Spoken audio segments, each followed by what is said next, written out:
Hey you, it's me. I'm gonna turn off the air conditioning because it's a little bit loud. Um, so Amber is blaming everybody but herself on this new girlfriend, you know, calling it quits with her because everybody was so mean and pointed fingers at her and said mean, terrible things that weren't true. But Amber, did you ever think of the fact that if it was real love, actual love, then you would have worked on it together? She wouldn't have left because it got too tough. She would have said, okay, why don't we take this offline for a little bit? We'll discuss it and we'll come up with a plan that works for both of us, etc., etc. But that's not what Tommy did, was it? No. She turned tail and ran. That in itself, Amber, shows that you dodged a huge bullet. If in fact this is true.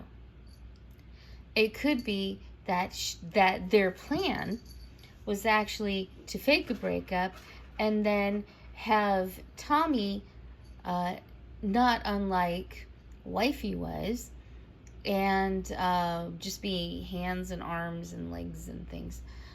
So you don't actually see her. And even though you know it's Tommy, she will never say it is Tommy. So that is still a possibility. We all know that. But I just love how she's blaming all the quote-unquote trolls and quote-unquote haters for making Tommy go, when she's so fortunate if she does.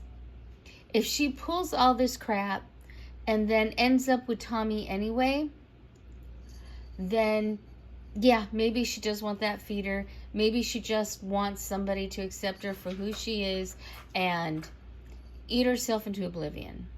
And I can't feel sorry at that point. It's hard to feel sorry. But on a human level, you always want people to do better. But she doesn't want to do better. If she really thinks Tommy is the love of her life after 3 or 4 weeks, then she wouldn't leave. Tommy wouldn't leave the scenario. But if she has, then again, Amber has dodged a huge bullet. And she should feel fortunate for her privilege, for so many people addressing the red flags and saying, hey, this probably isn't a good thing. Hey, Amber, you could be in danger. Yeah, they said that for a reason, Amber. And it wasn't because they don't want you to have love. That's not the reason. She seems to be feeling attacked and thinking, oh, they're all doing it because they hate me. No, we might hate you or not like you, but those videos were made out of concern for you.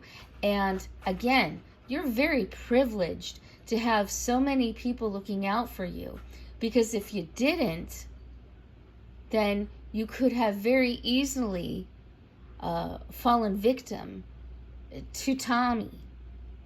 And you may still fall victim to Tommy. That's up to you. But to have the privilege of so many people looking out for you, you should appreciate that. Not yell at people for that. You should appreciate that they took the time to say, hey, this isn't a good thing. Amber, you need to think about this. But no, you're so selfish and cannot reflect on the fact that whether people like you or hate you, they are looking out for you. You're so selfish, you can't see through that. You can't see the fact that they wanted better for you. No. All you can see is, oh, you took it away. What are you, 3? I mean, honestly, a lot of people have commented on how you have very childish behaviors. I've probably commented on it myself.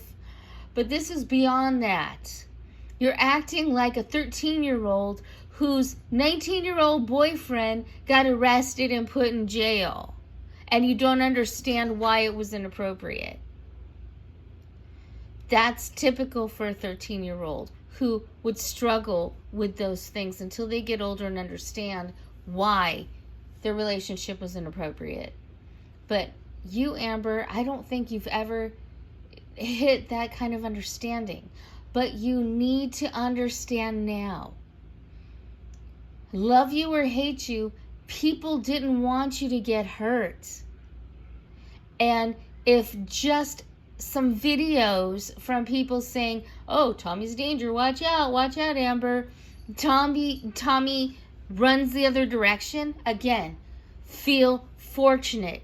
Feel lucky that you dodged a huge bullet, because they were never there for you in the whole 3 or 4 weeks of your relationship.